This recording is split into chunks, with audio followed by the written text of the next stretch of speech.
जय हिंद दोस्तों, आप सभी का स्वागत है आपके अपने चैनल T20 क्लासेज में। आज हम लोग जीके जीएस का प्रैक्टिस सेट 21 करने वाले हैं। इससे पहले 20 प्रैक्टिस सेट करा चुके हैं। जिन्होंने पिछली वीडियो अभी तक नहीं देखा है वे प्लेलिस्ट में जाकर देख लेंगे, या हम उन सभी वीडियो का लिंक डिस्क्रिप्शन में डाल देंगे। आप वहां से भी उस वीडियो को देख सकते हैं। अगर आप लोगों को इस क्लास का पीडीएफ चाहिए तो आप हमारे टेलीग्राम चैनल को ज्वाइन कर सकते हैं। मेरे टेलीग्राम चैनल का लिंक आपको डिस्क्रिप्शन में मिल जाएगा, तो आप वहां से मेरे टेलीग्राम चैनल ज्वाइन कर सकते हैं और इस क्लास की पीडीएफ को प्राप्त कर सकते हैं। तो चलिए आज का क्लास स्टार्ट करते हैं। आज का पहला प्रश्न ये है, नालंदा विश्वविद्यालय का संस्थापक कौन था?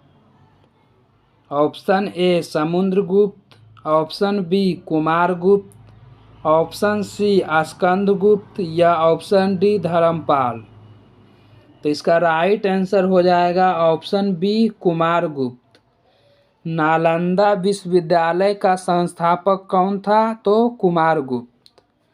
समुद्रगुप्त को भारत का नेपोलियन कहा जाता है। समुद्रगुप्त को भारत का नेपोलियन विसेंट स्मिथ ने कहा था। समुद्रगुप्त को लिच्छवी दाहित्र के नाम से भी जाना जाता है। स्कंदगुप्त हुनों के आक्रमण को रोकने वाला प्रथम शासक था। स्कंदगुप्त ने विक्रमादित्य की उपाधि धारण की थी। धर्मपाल ने विक्रमशिला विश्वविद्यालय की स्थापना की थी। विक्रमशिला विश्वविद्यालय भागलपुर में स्थित है। अगला प्रश्न, उज्जैन का प्राचीन काल में क्या नाम था? Option A Avantika, option B Pataliputra, option C Takshashila, option D Indraprastha. तो इसका सही आंसर हो जाएगा ऑप्शन ए अवंतिका। उज्जैन का प्राचीन काल में क्या नाम था? तो अवंतिका। पाटलिपुत्र का वर्तमान नाम पटना है। पाटलिपुत्र की स्थापना अजातशत्रु ने 490 बीसी में की थी। तक्षशिला पंजाब के रावलपिंडी जिले के पाकिस्तान में स्थित एक प्राचीन प्रमुख शहर है। इंद्रप्रस्थ दिल्ली में स्थित एक प्राचीन शहर है। महाभारत के अनुसार इंद्रप्रस्थ पांडवों की राजधानी थी। यह शहर यमुना नदी के किनारे स्थित है। अगला प्रश्न, भारत पर हुनों का आक्रमण किसके शासन काल में हुआ था? Option A Srigupta, option B Samudragupta, option C Skandagupta या ऑप्शन डी उपयुक्त। तो इसका राइट आंसर हो जाएगा ऑप्शन सी स्कंदगुप्त। भारत पर हुनों का आक्रमण स्कंदगुप्त के शासन काल में हुआ था। श्रीगुप्त को गुप्त वंश के संस्थापक के रूप में जाना जाता है। अगला प्रश्न, सांची का स्तूप किस शासक ने बनवाया था? ऑप्शन ए बिंबिसार ने, ऑप्शन बी हर्षवर्धन ने, ऑप्शन सी पुष्यमित्र ने या ऑप्शन डी अशोक ने। तो इसका सही आंसर हो जाएगा ऑप्शन डी अशोक ने। सांची का स्तूप अशोक ने बनवाया था। सांची का स्तूप मध्य प्रदेश में स्थित है। बिंबिसार हर्यक वंश का संस्थापक थे। बिम्बिसार को सेरेनिक के नाम से भी जाना जाता है। हर्षवर्धन हर्षवर्धन अंतिम बौद्ध सम्राट था जिसने पंजाब छोड़कर शेष समस्त उत्तरी भारत पर राज किया था। हर्षवर्धन के शासनकाल में चीनी यात्री हेनसांग भारत आया था। अगला प्रश्न, अशोक के शिलालेखों को सर्वप्रथम किसने पढ़ा था? ऑप्शन ए पादरेटी, option B William Jones, option C James Prinsep, option D उपरोक्त में से कोई नहीं। तो इसका सही आंसर हो जाएगा ऑप्शन सी जेम्स प्रिंसेप ने। अशोक के शिलालेखों को सर्वप्रथम जेम्स प्रिंसेप ने 1837 में पढ़ा था। विलियम जोन्स ने एशियाटिक सोसाइटी की स्थापना 1784 में की थी। अगला प्रश्न, बौद्ध धर्म के प्रचार के लिए अशोक ने किसे श्रीलंका भेजा था? ऑप्शन ए महेंद्र को, ऑप्शन बी संघमित्रा को, ऑप्शन सी उपगुप्त को या ऑप्शन डी महेंद्र एवं संघमित्रा दोनों को। इसका सही आंसर हो जाएगा ऑप्शन डी महेंद्र एवं संघमित्रा दोनों को। बौद्ध धर्म के प्रचार के लिए अशोक ने श्रीलंका महेंद्र एवं संघमित्रा दोनों को भेजा था। उपगुप्त अशोक ने शिक्षा ग्रहण की थी उपगुप्त नामक बौद्ध भिक्षु से। अगला प्रश्न, चंद्रगुप्त मौर्य ने अपने अंतिम दिनों में किस धर्म का अनुयायी बन गया था? ऑप्शन ए जैन धर्म का, ऑप्शन बी शैव धर्म का, ऑप्शन सी बौद्ध धर्म का या ऑप्शन डी वैष्णव धर्म का। तो इसका सही आंसर हो जाएगा ऑप्शन ए जैन धर्म का। चंद्रगुप्त मौर्य अपने अंतिम दिनों में जैन धर्म का अनुयायी बन गया था। चंद्रगुप्त मौर्य को जैन धर्म की शिक्षा भद्रबाहु ने दिया था। अगला प्रश्न, हड़प्पावासी किस वस्तु के उत्पादन में सबसे आगे थे? ऑप्शन ए मुद्राएं, ऑप्शन बी कपास, ऑप्शन सी कांच औजार या ऑप्शन डी जौ। तो इसका सही आंसर हो जाएगा ऑप्शन बी कपास। हड़प्पावासी किस वस्तु के उत्पादन में सबसे आगे थे? तो कपास में। अगला प्रश्न,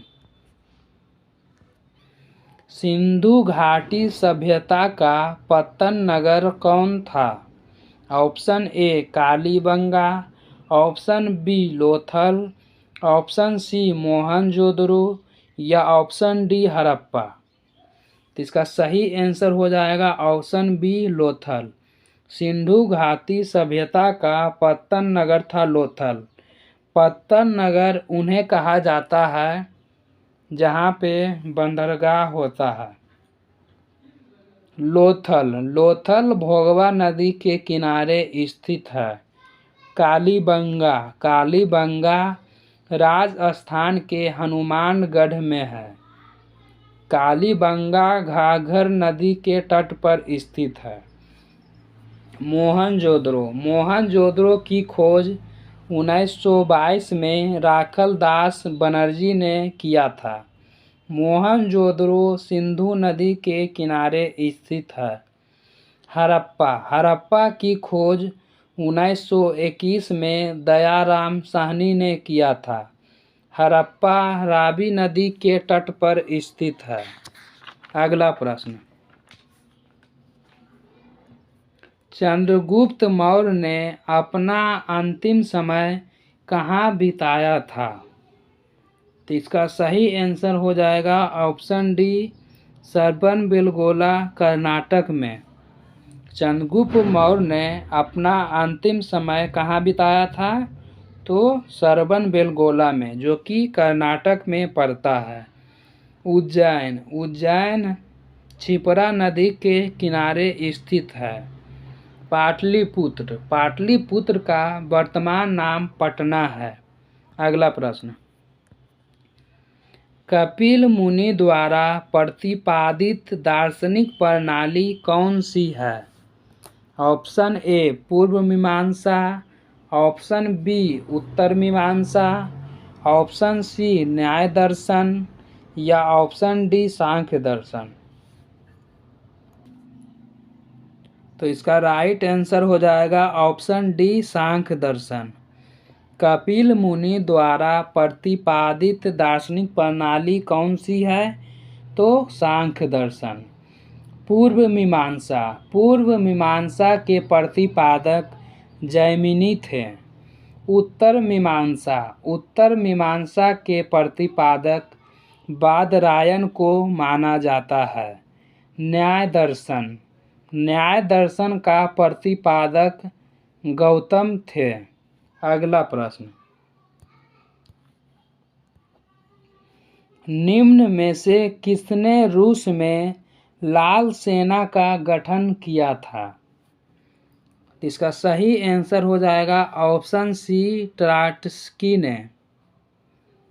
किसने रूस में लाल सेना का गठन किया था? तो ट्राट्स्की ने। अगला प्रश्न,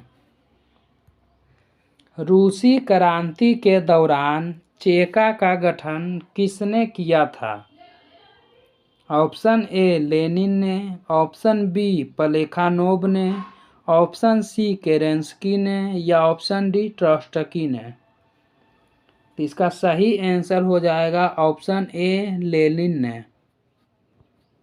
रूसी क्रांति के दौरान चेका का गठन किसने किया था? तो लेनिन ने। अगला प्रश्न, वैदिक काल में आर्यों के जीविकोपार्जन का मुख्य साधन क्या था? ऑप्शन ए शिकार, ऑप्शन बी कृषि, ऑप्शन सी व्यापार या ऑप्शन डी शिल्पकर्म। इसका सही आंसर हो जाएगा ऑप्शन बी कृषि। वैदिक काल में आर्यों के जीविकोपार्जन का मुख्य साधन कृषि था। अगला प्रश्न, निम्न में से किस क्रांति को अक्टूबर की क्रांति कहा जाता है? ऑप्शन ए रूसी क्रांति, ऑप्शन बी इंग्लैंड की क्रांति, ऑप्शन सी अमेरिकी क्रांति या ऑप्शन डी फ्रांस की क्रांति। तो इसका सही आंसर हो जाएगा ऑप्शन ए रूसी क्रांति। रूसी क्रांति को अक्टूबर की क्रांति कहा जाता है। रूसी क्रांति सन 1917 में हुई थी। इंग्लैंड क्रांति, जिसे गौरवपूर्ण क्रांति के नाम से भी जाना जाता है, यह 1688 से 1689 तक हुआ था। फ्रांस की क्रांति 1789 में हुई थी। अमेरिकी क्रांति 1775 में हुई थी। अगला प्रश्न, रूसी साम्राज्य को राष्ट्रों का कारागार किसने कहा था? ऑप्शन ए लेनिन ने, ऑप्शन बी प्लेखानोव ने, ऑप्शन सी ट्रॉट्स्की ने या ऑप्शन डी मार्क्स ने। तो इसका सही आंसर हो जाएगा ऑप्शन ए लेनिन ने। रूसी साम्राज्य को राष्ट्रों का कारागार किसने कहा था? तो लेनिन ने। अगला प्रश्न, सबसे पुराना वेद कौन सा है? Option A Samaveda, option B Rigveda, option C Yajurveda या ऑप्शन डी अथर्ववेद। इसका सही आंसर हो जाएगा ऑप्शन बी ऋग्वेद। सबसे पुराना वेद कौन सा है? तो ऋग्वेद। ऋग्वेद में हमें मंत्रों का उल्लेख मिलता है। सामवेद में संगीत का वर्णन मिलता है। यजुर्वेद में युद्ध का वर्णन किया गया है। अथर्ववेद। अथर्ववेद में जादू टोना का वर्णन हमें मिलता है। अगला प्रश्न, हिंद भारत की जनता के संदर्भ में हिंदू शब्द का प्रथम प्रयोग किसने किया था? ऑप्शन ए रोमवासियों ने, ऑप्शन बी यूनानियों ने, ऑप्शन सी चीनियों ने या ऑप्शन डी अरबों ने। तो इसका सही आंसर हो जाएगा ऑप्शन डी अरबों ने। हिंद भारत की जनता के संदर्भ में हिंदू शब्द का प्रथम बार प्रयोग अरबों ने किया था। अगला प्रश्न, प्रथम विश्व युद्ध के दौरान धुरी राष्ट्रों का नेतृत्व किसने किया था? ऑप्शन ए जर्मनी ने, ऑप्शन बी हंगरी ने, ऑप्शन सी ऑस्ट्रिया ने या ऑप्शन डी इटली ने। तो इसका सही आंसर हो जाएगा ऑप्शन ए जर्मनी ने। प्रथम विश्व युद्ध के दौरान धुरी राष्ट्रों का नेतृत्व किसने किया था? तो जर्मनी ने। अगला प्रश्न, इटली के एकीकरण का पैगंबर किसे कहा जाता है? ऑप्शन ए एमैनुअल को, ऑप्शन बी मेजिनी को, ऑप्शन सी गैरीबाल्डी को या ऑप्शन डी कैबूर को। तो इसका सही आंसर हो जाएगा ऑप्शन बी मेजिनी को। इटली के एकीकरण का पैगंबर किसे कहा जाता है? तो मेजिनी को। अगला प्रश्न, निम्न में से कौन सा राजा पराया जनता के संपर्क में रहता था? Option A Bindusara, option B Ashoka, option C Chandragupta Maurya या ऑप्शन डी चंद्रगुप्त विक्रमादित्य। इसका सही आंसर हो जाएगा ऑप्शन बी अशोक। कौन सा राजा पराया जनता के संपर्क में रहता था? तो कौन? अशोक। अगला प्रश्न, लाल कुर्ती नामक सेना का गठन किसने किया था? ऑप्शन ए विक्टर एमैनुअल ने, ऑप्शन बी गैरीबाल्डी ने, ऑप्शन सी कैबूर ने या ऑप्शन डी मेजिनी ने। इसका सही आंसर हो जाएगा ऑप्शन सी कैबूर ने। अगला प्रश्न, महान सम्राट अशोक किस वंश के थे? ऑप्शन ए गुप्त वंश के, ऑप्शन बी मौर्य वंश के, ऑप्शन सी शुंग वंश के या ऑप्शन डी पल्लव वंश के। इसका राइट आंसर हो जाएगा ऑप्शन बी मौर्य वंश के। अशोक किस वंश के थे? तो मौर्य वंश के। अगला प्रश्न, यंग इटली नामक संगठन किसने बनाया था? ऑप्शन ए कैबूर ने, ऑप्शन बी गिबर्टी ने, ऑप्शन सी मेजिनी ने या ऑप्शन डी गैरीबाल्डी ने। इसका सही आंसर हो जाएगा ऑप्शन सी मेजिनी ने। यंग इटली नामक संगठन किसने बनाया था? तो मेजिनी ने। अगला प्रश्न, स्पेस एक्स के संस्थापक कौन हैं? Option A Max Levchin, option B Elon Musk, option C Luke Nosek या ऑप्शन डी पीटर थियल। तो इसका सही आंसर हो जाएगा option B Elon Musk. SpaceX के संस्थापक कौन है? तो एलोन मस्क। अगला प्रश्न, यश भारती सम्मान किस भारतीय राज्य सरकार द्वारा प्रदान की जाती है? ऑप्शन ए पंजाब के द्वारा, ऑप्शन बी उत्तर प्रदेश के द्वारा, ऑप्शन सी महाराष्ट्र के द्वारा या ऑप्शन डी उत्तराखंड के द्वारा। इसका सही आंसर हो जाएगा ऑप्शन बी उत्तर प्रदेश के द्वारा। यश भारती सम्मान उत्तर प्रदेश राज्य सरकार द्वारा प्रदान किया जाता है। अगला प्रश्न, किसने कविता के लिए खुशवंत सिंह मेमोरियल पुरस्कार जीता है? Option A Keki N Daruwalla, option B Arundhati Subramaniam, option C Kashyap Swami या ऑप्शन डी रंजीत होसकोटे। तो इसका सही आंसर हो जाएगा ऑप्शन बी अरुंधति सुब्रमण्यम। किसने कविता के लिए खुशवंत सिंह मेमोरियल पुरस्कार जीता है? तो अरुंधति सुब्रमण्यम ने। अगला प्रश्न, निम्नलिखित में से कौन प्रार्थना समाज से संबंधित नहीं है? Option A Mahadev Govind Ranade, option B Jyotiba Phule, option C N G Chandavarkar या ऑप्शन डी आरजी भंडारकर। तो इसका सही आंसर हो जाएगा ऑप्शन बी ज्योतिबा फूले। कौन प्रार्थना समाज से संबंधित नहीं थे? तो ज्योतिबा फूले, क्योंकि ज्योतिबा फूले ने 1873 में सत्यशोधक समाज की स्थापना की थी। अगला प्रश्न, पायरोमीटर निम्नलिखित में से किसके मापन में प्रयुक्त होता है? ऑप्शन ए उच्च ताप में, ऑप्शन बी घनत्व में, ऑप्शन सी आर्द्रता में या ऑप्शन डी वायुमंडलीय दाब में। तो इसका सही आंसर हो जाएगा ऑप्शन ए उच्च ताप मापने में। पायरोमीटर का उपयोग किस में किया जाता है? तो उच्च ताप मापने में। यहीं पे आपसे पूछ लिया जाए आर्द्रता किस चीज़ से मापा जाता है? तो आर्द्रता हाइग्रोमीटर से मापा जाता है। लेकिन आपसे पूछ लिया जाए घनत्व किससे मापा जाता है? तब इसका आंसर होता है हाइड्रोमीटर। घनत्व बोले तो हाइड्रोमीटर और आर्द्रता बोले तो हाइग्रोमीटर। तो आइए ऑप्शन डी भी देख ही लेते हैं। जब वो दोनों बी और सी देख चुके हैं तो वायुमंडलीय दाब, वायुमंडलीय दाब बैरोमीटर से मापा जाता है।